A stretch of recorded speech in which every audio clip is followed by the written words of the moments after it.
Hi dear students. Next topic is Riemann integral. എന്താണ് Riemann integral എന്ന് പറയുന്നതിന് മുമ്പ് Riemann sum എന്നുള്ള കൺസെപ്റ്റ് ആണ് ആദ്യം നമ്മൾ പറയാൻ പോകുന്നത്. നമ്മൾ area under the graph of A function എങ്ങനെയാണ് കാൽക്കുലേറ്റ് ചെയ്യുക എന്ന് പറയണ്ടായി. ഈ ഏരിയനെ നമ്മൾ സ്മോൾ റെക്റ്റാങ്കിൾ വെച്ചിട്ട് അപ്രോക്സിമേറ്റ് ചെയ്യുന്നതിനാണ്, ചെയ്താൽ കിട്ടുന്ന സമ്മിനാണ് റീമാൻ സം എന്ന് പറയുന്നത്. അപ്പൊ എന്താണ് റീമാൻ സം എന്നുള്ളത് നമുക്ക് ആദ്യം നോക്കാം. എങ്ങനെ റീമാൻ സം കണ്ടുപിടിക്കും എന്നുള്ളത്.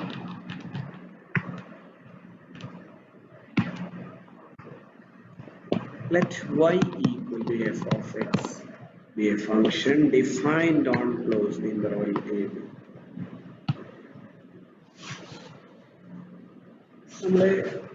We divide closed interval a b into n subintervals by inserting n-1 points x1, x2, x3, etc. xn-1 between a and b, where a equal to x0 and b equal to xn. Input. ഇനി x1-ല് നമ്മൾ vertical line segments വരക്കും.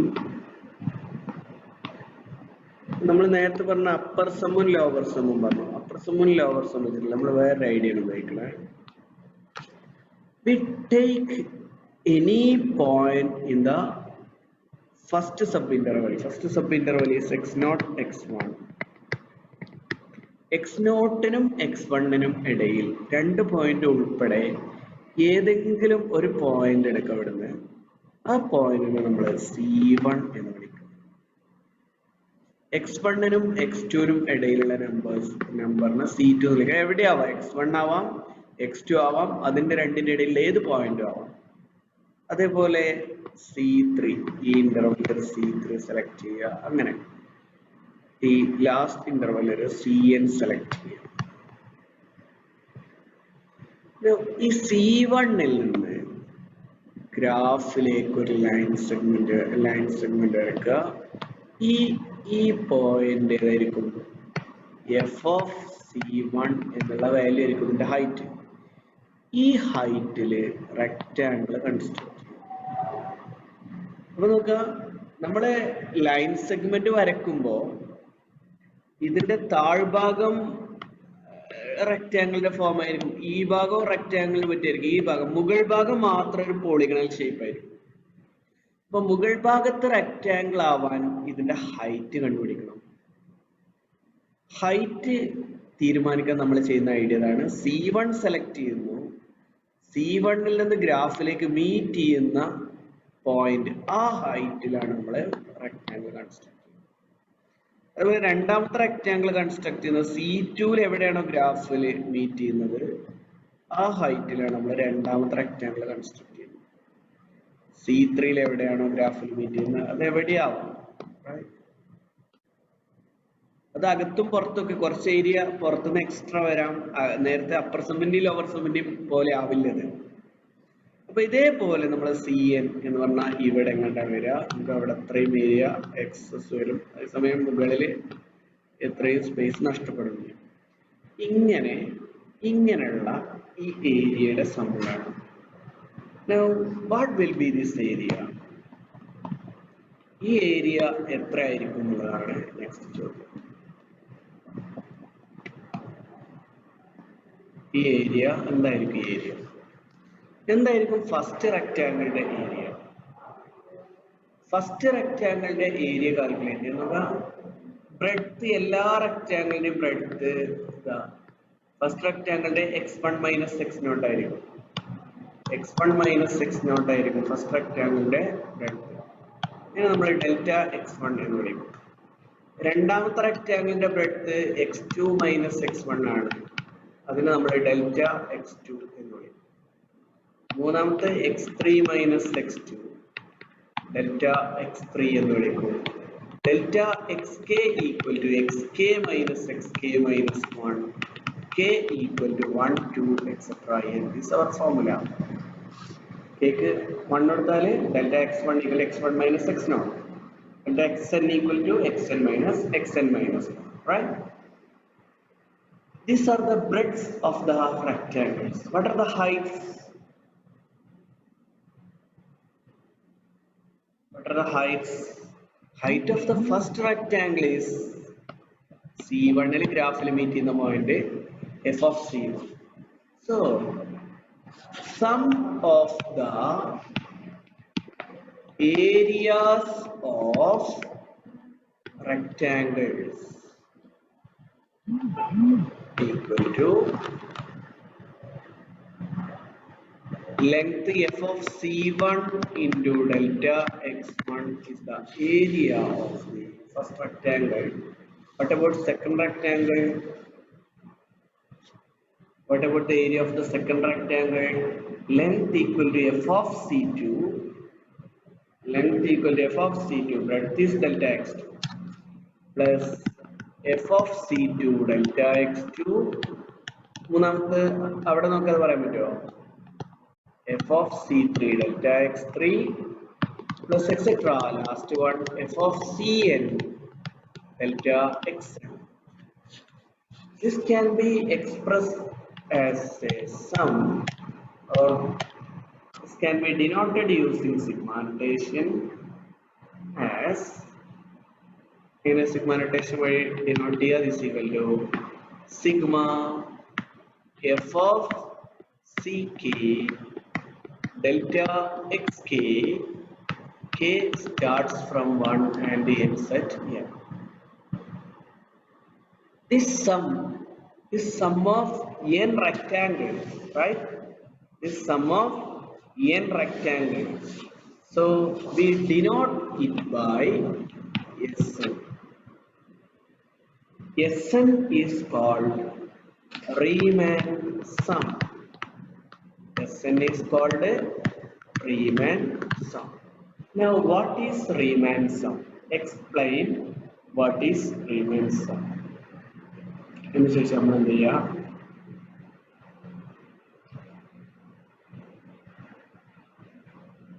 f of x be a function.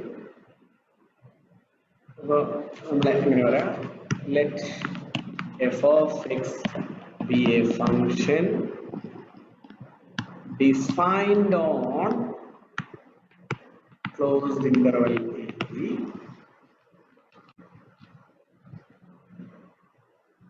divide closed AB into n subintervals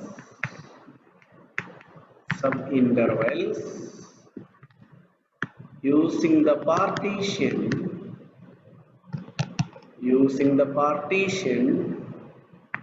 a equal to x0 less than x1 less than x2 etc. less than xn minus 1 less than xn equal to b.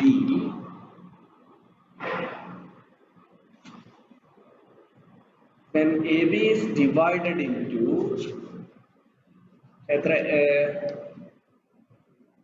the subintervals are closed interval x0 x1 x1 x2 etc. xn minus 1 xn.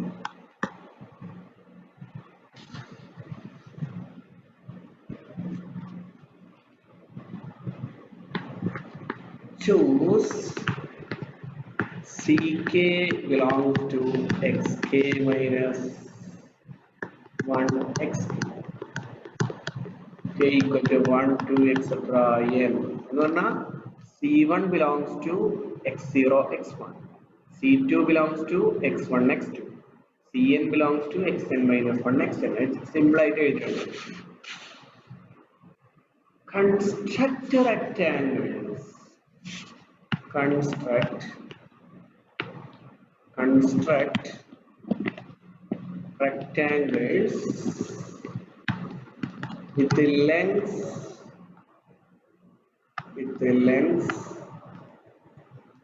f of ck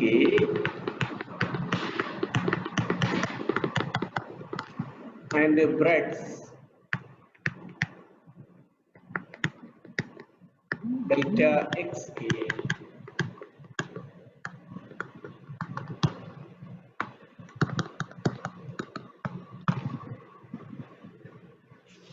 then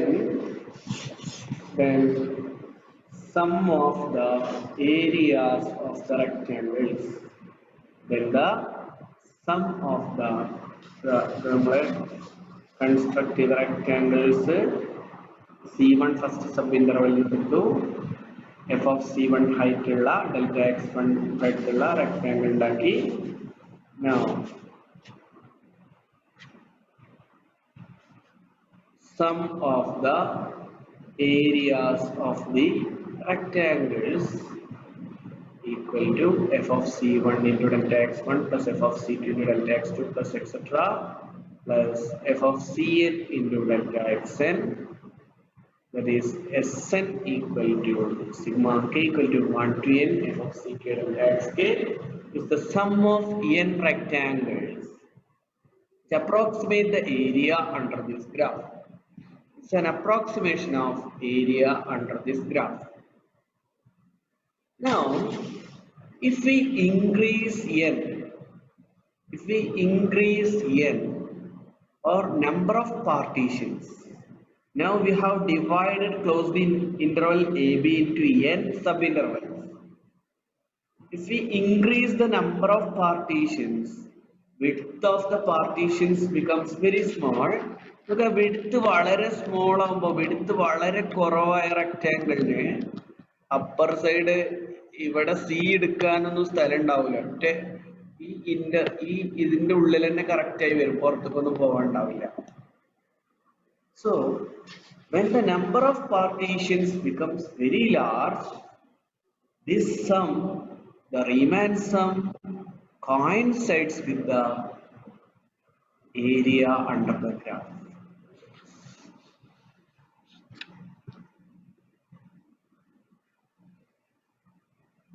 When n becomes large,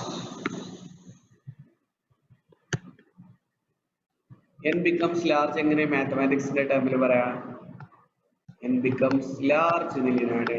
n tends to infinity എന്ന് പറയാം. Riemann sum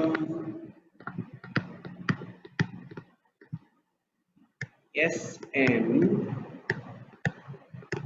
coincides with the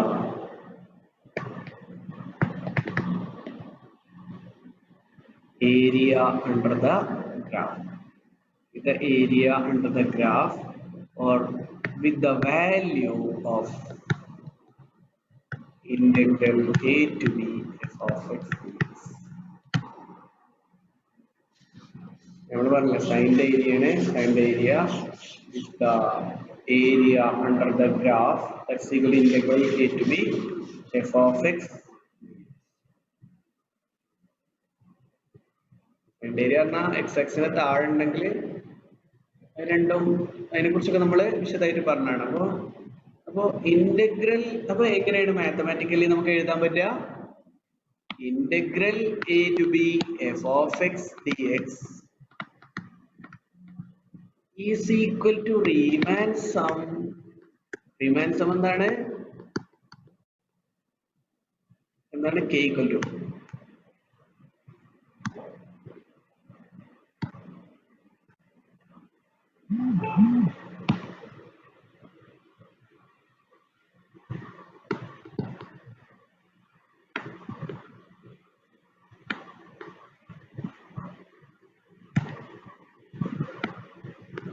sigma k equal to 1 to n f of ck delta xk. This is the Riemann sum. This is the Riemann sum when number of or limit n tends to infinity Sn. നമ്മൾ നേരത്തെ പറഞ്ഞ പോലെ Sn when n becomes large, that is limit n tends to infinity Sn or limit n tends to infinity sigma k equal to 1 to n f of ck delta x.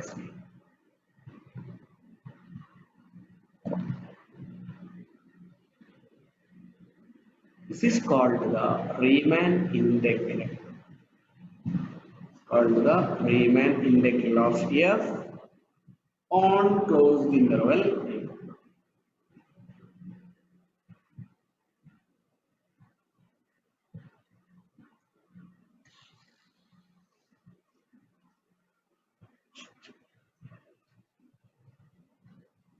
For example, right?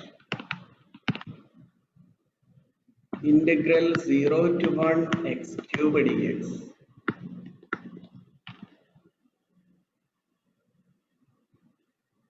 as a limit of sum. So what we have seen is integral is the limit of a sum. ശരിക്ക് ഒന്ന് ആലോചിച്ചോക്കെ നമ്മുടെ ലിമിറ്റിൽ നിന്നാണ് തുടങ്ങിയത്. Derivative പറഞ്ഞില്ലേ plus ടുനൊക്കെ. ആദ്യം limit എന്താണെന്ന് പറഞ്ഞോ, പിന്നെ ഡെറിവേറ്റീവ് എന്താണെന്ന് പറഞ്ഞോ, പിന്നെ ഇൻഡെഫിനിറ്റ് ഇന്റഗ്രൽ എന്താണെന്ന് പറഞ്ഞോ, പിന്നെ ഡെഫിനിറ്റ് ഇന്റഗ്രൽ ആണെന്ന് പറഞ്ഞോ.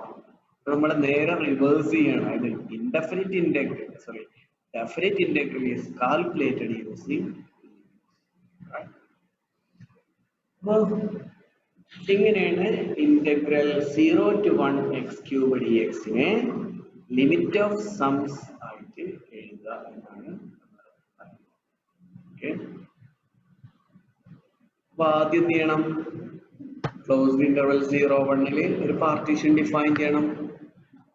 ക്ലോസ്ഡ് ഇന്റർവൽ 0 1 പാർട്ടീഷൻ ഡിഫൈൻ ചെയ്യണം. ഏത് പാർട്ടീഷൻ നമ്മൾ സാധാരണ ഡിഫൈൻ ചെയ്യല്? ഏത് പാർട്ടീഷൻ നമ്മൾ ഡിഫൈൻ ചെയ്യല്? അല്ലേ, 1/n 2/n 3/n n-1/n n/n അല്ലേ? അതായത് upper limit minus lower limit divided by n. We choose length of each subinterval as equal ആയിട്ട് equal n ആയിട്ട് ഡിവൈഡ് ചെയ്യും. അപ്പൊ ടോട്ടൽ ലെങ്ത് എത്രയാണ് ഇന്റർവെലിന്റെ? 1. ഓരോന്നിനെയും n ഇന്റർവൽ ആയിട്ട് ഡിവൈഡ് ചെയ്യും. n ഈക്വൽ ഇന്റർവൽ ആയിട്ട് ഡിവൈഡ് ചെയ്യുമ്പോൾ ടോട്ടൽ ലെങ്ത്തിനെ n കൊണ്ട് ഡിവൈഡ് ചെയ്യണം. അപ്പൊ 1/n ആണ് കിട്ടുക.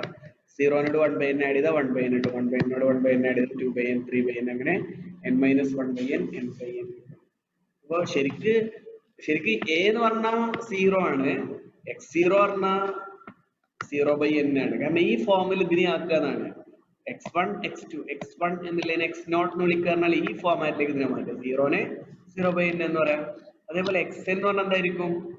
1-നെ ഈ ടേമിൽ എഴുതാം. അതായത് 1 equal to n/n. n/n is x. Okay, അപ്പൊ ആദ്യം നമ്മള് റീമാൻ ഇന്റഗ്രലിനെ കുറിച്ച് സംസാരിക്കുമ്പോൾ ആദ്യം നമ്മൾ എന്താണ് പറയേണ്ടത്? പാർട്ടീഷൻ ഏതാണ് പറയേണ്ടത്.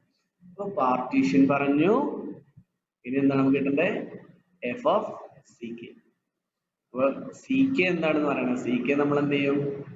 C K right hand point എടുക്കാം, ലെഫ്റ്റ് ഹാൻഡ് പോയിന്റ്. ഓരോ ഇന്റർവെല്ലിൽ നമുക്ക് ഫസ്റ്റ് സബ് ഇന്റർവെല്ലില് ഏതെങ്കിലും ഒരു പോയിന്റ് സി കെ ആയിട്ട് നമ്മൾ ഡിഫൈൻ ചെയ്യണം. ഏതാണ് സി കെ എടുക്കുക?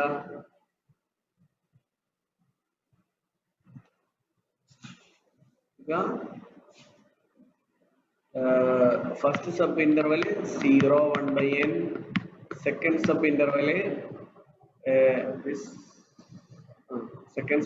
1/n 2/n etcetera. Last sub interval n-1/n n/n. ഇതിൽ നിന്ന് ഓരോ ആളുകൾ എടുക്കണം. അപ്പൊ നമ്മൾ എന്ത് ചെയ്യാം? ഒന്നുകിൽ ലെഫ്റ്റ് ഹാൻഡ് പോയിന്റ് എടുക്കുക, അല്ലെങ്കിൽ റൈറ്റ് ഹാൻഡ് പോയിന്റ് എടുക്കുക, അല്ലെങ്കിൽ ഇതിന്റെ ഇടയിൽ ഏതെങ്കിലും ഒരു പോയിന്റ് എടുക്കുക. ഉദാഹരണത്തിന് നമ്മൾ C1 equal to 1/n എടുക്കുക, C2 2/n, Cn n/n. അപ്പൊ Ci equal to I/n എടുക്കുക, അല്ലെങ്കിൽ Ck equal to K/n എടുക്കുക. Then what will be our Riemann sum? Sn equal to sigma k equal to 1 to n f of Ck delta xk. Now what is this? Is equal to sigma k equal to 1 to n f of ck is f of x equal to എന്താണ് നമ്മുടെ function f of x എന്താണ് x cube അല്ലേ നമ്മുടെ function എന്താണ് f of x equal to x cube ആണ് നമ്മുടെ integrand അപ്പോ f of ck എന്താവും f of ck എന്താവും ck cube ഡെൽറ്റ x ക്ക് എന്താണ് 1 by n അല്ലെ എല്ലാ ഇന്റർവെല്ലിന്റെ ലെങ്ത് ഈക്വൽ ആണ് ബ്രെഡ്ത്ത് ഈക്വൽ ആണ് അല്ലെ എല്ലാ ഇന്റർവെല്ലും ഈക്വൽ ആയിട്ട് സബ് ഇന്റർവെൽ ഉണ്ട് now what is ck k by n so this is equal to sigma k equal to 1 to n k cube by n cube into 1 by n that is Sn equal to sigma k equal to 1 to n k cube by n power 5. Now integral 0 to 1 x cube dx equal to limit n tends to infinity sigma k equal to 1 to n k cube by n raised to 4. What we have to find, that is integral is the limit of a sum.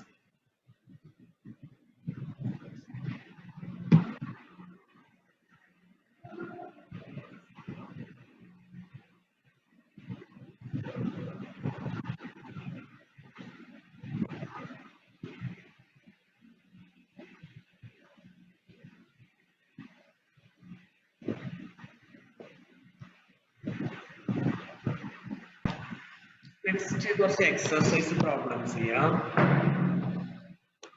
If g of x equal to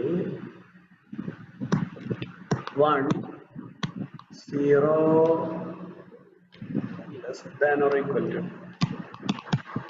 x less than or equal to 1 minus 3 1 less than x less than or equal to 2 find the signed area of G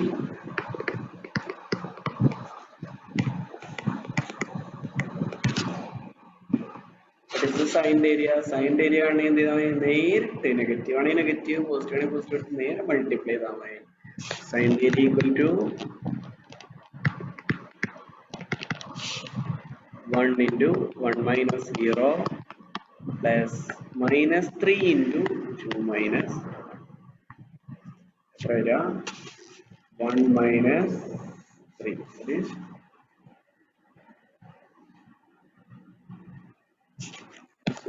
one minus 3 into minus 2 signed area negative ആണ് positive ആക്കാൻ പാടില്ല negative positive ഒക്കെ വരാം okay but this is the signed area what does it mean what is integral 0 to g of x dx is equal to minus 2 signed area ഇന്റഗ്രലിന്റെ value അപ്പോൾ signed area കാണാന്ന് പറഞ്ഞാല് നമുക്ക് negative ആണെങ്കിൽ negative ആയിട്ട് positive ആണെങ്കിൽ positive ആയിട്ട് value of the ഫംഗ്ഷനെയും ലെങ്ത് ഓഫ് ദ കറസ്പോണ്ടിങ് ഇന്റർവലും മൾട്ടിപ്ലൈ ചെയ്താൽ മതി ഒരു എക്സാമ്പിൾ നിങ്ങൾ ചെയ്തു നോക്കുക find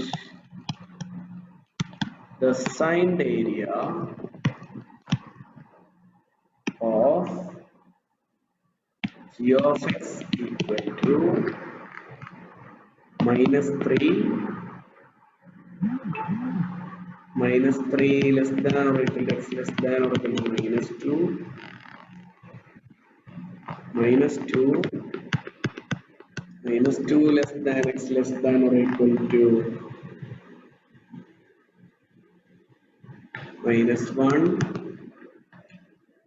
minus 1 minus 1 less than x less than or equal to 0 ഇങ്ങനെ signed area കാണാൻ നോക്കുക okay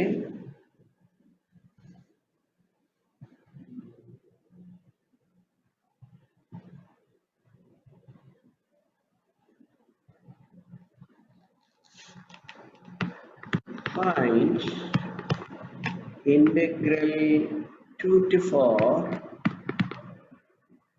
1 by x dx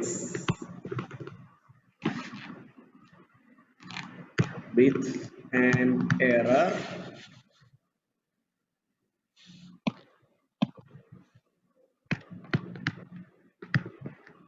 of no more than 1 by 10.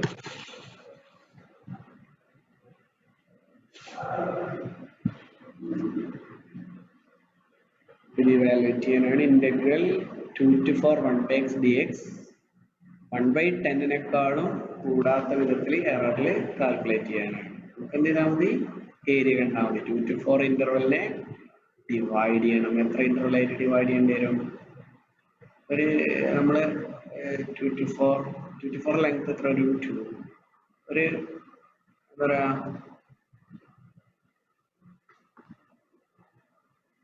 length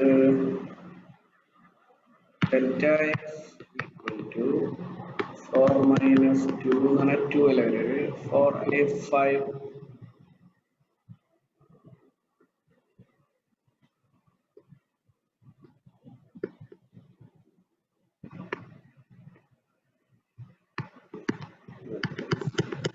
1 by 2 length yes delta x k equal to 1 by 2 length എടുത്തിട്ട് നമുക്ക് ഇന്റർവെലിനെ split ചെയ്ത് നോക്കാം.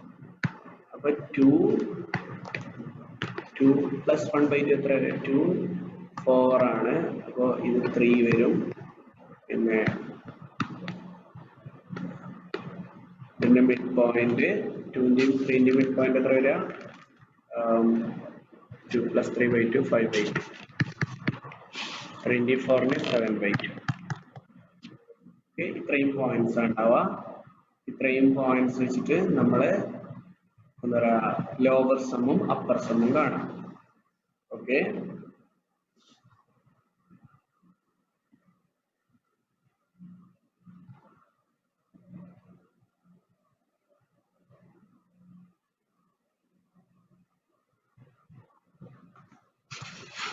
Lower സമ്മും upper സമ്മും ആണ്. 1 by x is a decreasing ആണോ increasing ആണോ? Just ഒന്ന് ഗ്രാഫ് വരച്ചോട്ടെ. ടേബിള് വാല്യൂസ് ഇട്ടാലും മതി.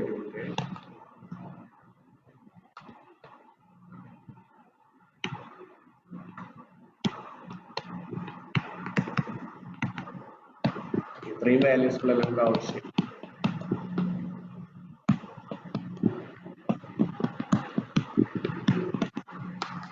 It is f of x 1 by x 1 by 2 2 by 5 1 by 3 2 by 7 1 by 4. Graph താഴേക്കാണ് പോവുക. അപ്പോ നമ്മൾ ആദ്യം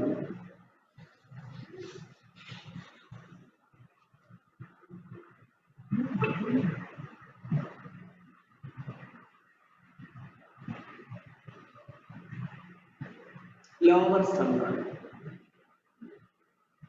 ലോവർ സം കാണുന്ന പറഞ്ഞാല് L equal to first sub ഇന്റർവലിന്റെ ലെങ്ത് എത്രയാണ്? എല്ലാ സബ് ഇന്റർവലിന്റെ ലെങ്ത്തും ഹാഫ് ആണ്. ഇങ്ങനെ മനസ്സിലാകണ്ടേ? ഇത് 2 to 4 ആണ് നമ്മുടെ ഗ്രാഫ്. 2 ഇവിടെ 4 ഇവിടെ എടുക്കാണ്. 2 4 3 ഇവിടെ 5 by 2 ഇവിടെ 7 by 2. 1 by x ആണ് ഗ്രാഫ്. അപ്പോ ഏകദേശം 2ല്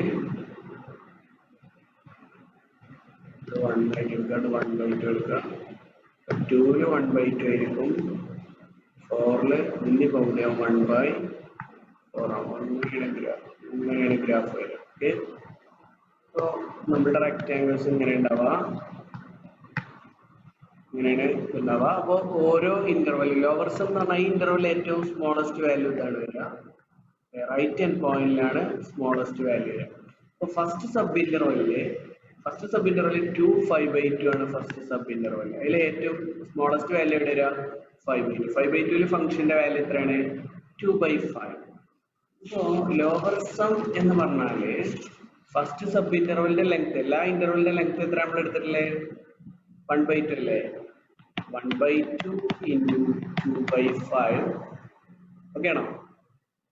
ഈ ഇന്റർവെല്ലിലെ ഫംഗ്ഷന്റെ മിനിമം വാല്യൂ ഇത്. ഇനി രണ്ടാമത്തെ ഇന്റർവെൽ ഏതാണ്? ഇതാണ് ഫസ്റ്റ് സബ് ഇന്റർവെൽ. രണ്ടാമത്തെ ഇതാണ് 5/2. 3ലും ലെങ്ത്, ഇന്റർവെലിന്റെ ലെങ്ത് 1/2 ആണ്. എന്താ അതില് ഫംഗ്ഷന്റെ വാല്യൂ മിനിമം എവിടെയാണ്? റൈറ്റ് സൈഡിലാണ് 1/3. ഓക്കെ. അടുത്ത സബ് ഇന്റർവെൽ ഏതാണ്? 3 7/2. ഇന്റർവെലിന്റെ ലെങ്ത് 1/2 തന്നെ. Minimum value 2/7. Last sub interval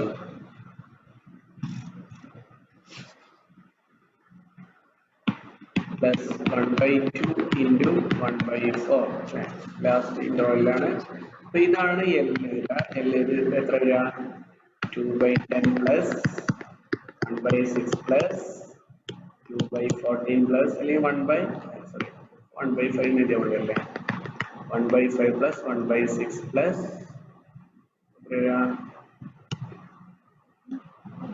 1/7 plus 1/8.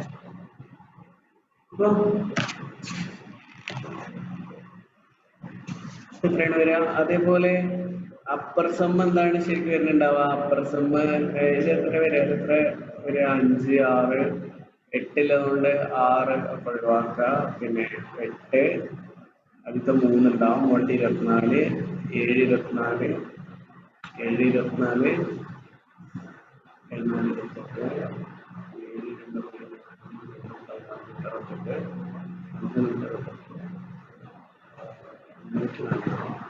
24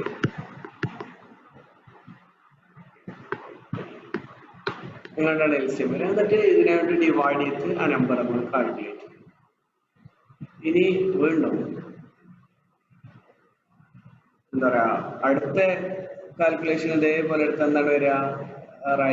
left hand പോയിന്റിലാണ് maximum ഉണ്ടാവുക. അപ്പോ ശരിക്കും 1/4 plus 1/5 plus 1/6 plus 1/7 ഉണ്ടാവുക. രണ്ടും തമ്മിലുള്ള എറർ എത്ര വരിക? രണ്ടും തമ്മിലുള്ള വ്യത്യാസം തന്നെ എനിക്ക് തോന്നുന്നത് 1/8 minus 1/4 minus 1/8 ആണ്. എത്ര വരിക? 8 minus 4 divided by 8 into 4. അല്ലെ? ലെസ് ദാൻ 1/10 ആയിരിക്കും. ഇനി വേറെ ഇത്ര ചെയ്യാതെ 2 3 4 മാത്രം വെച്ചിട്ട് എന്താ പറയാ 2 3 4 മാത്രം വെച്ചിട്ട് നിങ്ങൾ പാർട്ടീഷന്റെ ലെങ്ത് തന്നെ 2 to 4 അല്ലേ? വെറും ഇതിന്റെ ഇടയിൽ 3 വെച്ചിട്ട് ചെയ്താൽ തന്നെ എനിക്ക് തോന്നുന്നത് നമ്മുടെ മിഡ് പോയിന്റിലുള്ള വാല്യൂ 2 1/2 2 1/2 3 1/3 4 1/4. ഇതില് ഈ ഒരൊറ്റ റെക്റ്റാങ്കിൾ ഉണ്ടാക്കി ചെയ്താൽ തന്നെ എനിക്ക് തോന്നുന്നത് നമ്മൾക്ക് ആവശ്യമുള്ള ആൻസർ കിട്ടുന്നത്. ഇത് എന്താ പറയാ L+U ഡിവൈഡ് ബൈ 2 ചെയ്താൽ മതി. കുറച്ചുകൂടി ഒരുപാട് അപ്രോക്സിമേറ്റഡ് ആയി. അപ്പൊ നിങ്ങളത് വെച്ചിട്ട് ഒന്ന് നിങ്ങളുടെ ഐഡിയ ചെയ്തു. Okay.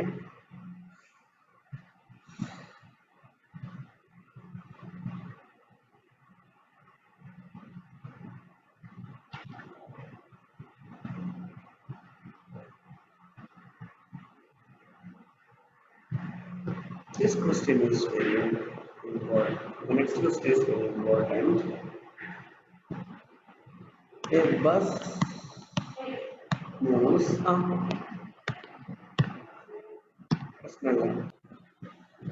A bus moves on the line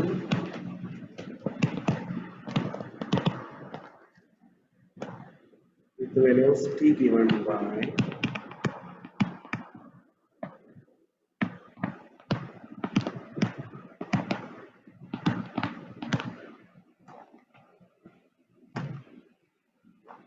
V equal to 5 into t square minus 5t plus 6. Write a formula in terms of inductance.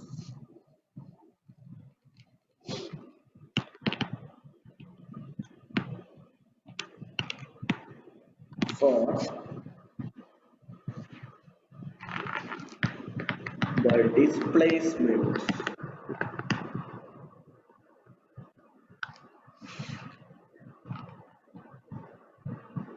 of the bus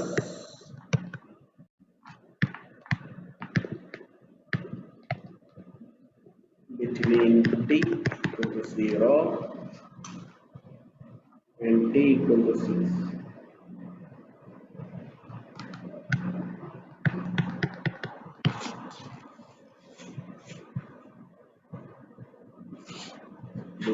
The actual distance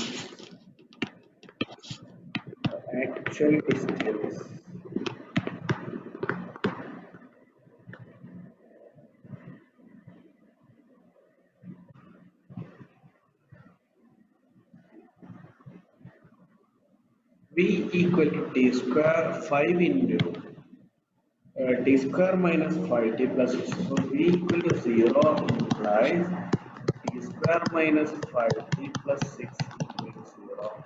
That is t minus 3 into t minus 2 equal to 0. That is t equal to 2 and 3. So at t equal to 2 and t equal to 3, the graph becomes 0. So we have to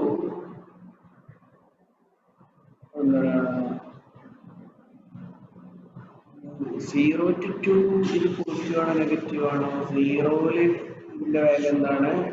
6 ആണ്. അപ്പോൾ distance travel equal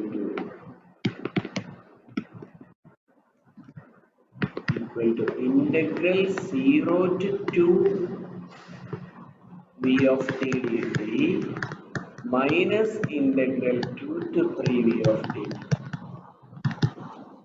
എങ്ങനെയാണ് ഇങ്ങനെ എഴുതിയത് നോക്കാം. നമുക്ക് signed area distance എന്താ പറയാ X ആക്സിന്റെ മുകളിലുള്ള ഏരിയയിൽ നിന്ന് താഴെ ഏരിയ സബ്ട്രാക്ട് ചെയ്യുക. എപ്പോഴാണ് രണ്ടും പോസിറ്റീവ്, കാരണം താഴെ ഏരിയ നെഗറ്റീവ് ആയിരുന്നു. നെഗറ്റീവിനെ സബ്ട്രാക്ട് ചെയ്താൽ സബ്ട്രാക്ട് ചെയ്യുന്ന നെഗറ്റീവ് ഉണ്ട്, അത് പോസിറ്റീവ് ആവും. അപ്പോ ഇനി എക്സ് ആക്സിന്റെ മുകളിൽ എന്താണെന്ന് പറയണമെങ്കിൽ t equal to 0 ഇതിന്റെ വാല്യൂ എന്താണ്? 5 into 6 30 ആണ്, പോസിറ്റീവ് ആണ്. അപ്പോ t equal to 2 0 മുതൽ 2 വരെ ഇത് പോസിറ്റീവ് ആണ്, 2 മുതൽ 3 വരെ ഇത് നെഗറ്റീവ് ആണ്. അല്ലെങ്കിൽ 2 വെച്ച് 0 മുതൽ 2 വരെ ഗ്രാഫ് എക്സ് ആക്സിന്റെ മുകളിലാണ്, 2 വെച്ച് എന്താവും ഗ്രാഫ് താഴേക്ക് പോകും, അല്ലെങ്കിൽ വെലോസിറ്റി നെഗറ്റീവ് ആവും. അപ്പോ ഇതാണ് distance travelled. But displacement equal to integral 0 to 3 v of t.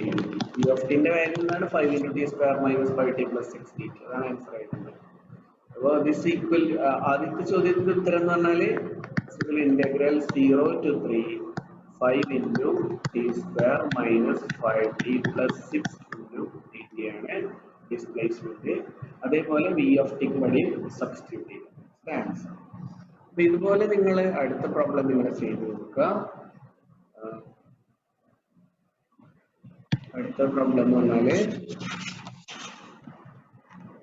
bus moves with velocity v of t equal to 60 square minus 30t plus 24 equal to 0 ആകുമ്പോൾ എന്താണ് വരിക? 24 ആണ്.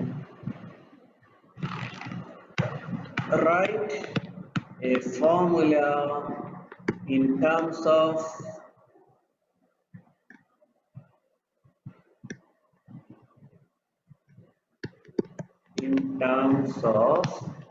integrals for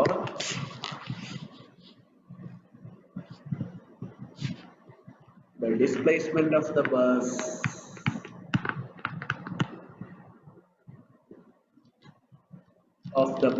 between t equal to 0 and t equal to 5. അതേപോലെ രണ്ടാമത്തെ എന്താണ്? actual distance traveled during the time. actual distance traveled നിങ്ങൾ ചെയ്തു. Okay, ഇത്ര മതി.